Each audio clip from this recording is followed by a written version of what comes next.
Can I get a sample of what's the newest one? Which one? Okay, hi guys. You must be wondering why we saw earlier the YSL bottles, right?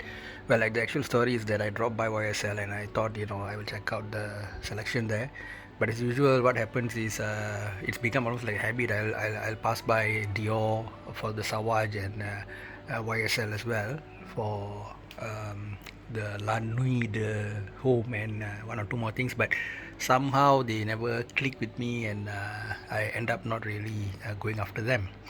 Now this guy, a legend along the lines of Aqua di Gio, Terra Hermes and so on, has been in my mind for quite a while now. And what happened was I was walking back after looking at the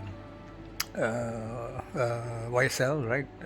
And I didn't really plan on getting anything, but the guy said we have Boss bottle now, the original 1998. What do you call it? Not the 1998 bottle, but the 1998 formulation. Okay, which of course the debate of dilution and all that we put it aside first. So what happened was. I just got it. It's about 100 mils. It's about $75 more or less. And the guy threw in one or two things, some samples and a bag. Not Hugo Boss bag, but whatever nice bag he had. So sometimes if the seller sees that you are genuine and interested in buying, sometimes they might throw in a few things, right? Okay, now for the bottle itself, this nothing so dramatic. It's a simple bottle with the company's logo. I think the perfume speaks for itself. Something that can be continuously be on sale from 1998 until now. So obviously it's a classic. To look at it in a positive way and in a negative way, it's a you might call a overused perfume by the populations, right?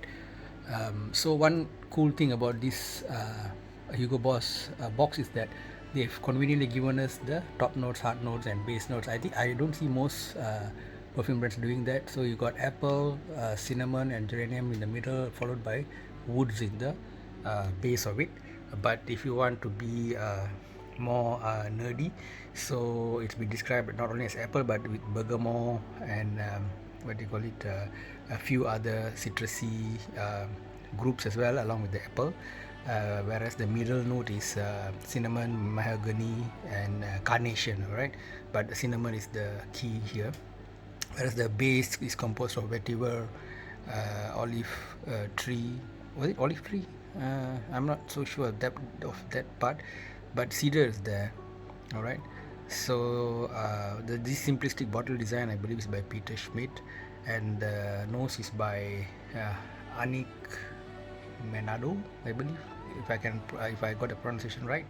So this lady did some legendary perfume work here. Her nose, also known as Number 6 Grey Boss previously. Of course, nowadays there's been tons and tons of flankers. But okay, so what are my initial impressions? I like it. I like the apple because this is I one of the I feel at least this is a perfect office. This is the archetype of an office perfume to me because it's like fresh and something when you go in the morning to work, right, 8 or 9 o'clock. That apple it makes you feel fresh for your own self as well as for the people who you sort of encounter. And then it also has a bit of the woody dry down, okay, which makes you feel warm and comfortable. So it's a very pleasing, and it made me want to inhale very deeply, like you like really take it all in, so that's really nice. This is a really nice kind of perfume, and of course over time I'll have to form my more firm opinions on it, and I'll also compare with some of the other classics, right? But for now, this is definitely a nice, what do you call it, perfume, and I would give it a, how much shall I give this? This EDT, 3.5 out of 5, guys. All right, that's the mark I'm going to give for this classic. 3.5 out of 5, and maybe one day I'll do some comparison with the other legends. So that's it, guys. Boss bottled, the original, the 1998 what do you call it, mix. Nice, Uh, I guess only Frank Heads will be talking about dated smells and all that. You see, but average Joe public, right? Or average Jane public, they just say that's a nice perfume you have. That's all they're gonna say, right? Only Frank Heads might say that, hey, that's just an old, or ancient, or also called outdated. For me, the classification should be nice and not nice. Pretty much, right? That should be the way to go. So, yep, it is a bit interesting with the avalanche of the blue perfumes and the old perfumes and all that. This kind of originals always have a special, what they call it, place in our hearts. So I think I would recommend this for office use, and it's a classic, versatile still.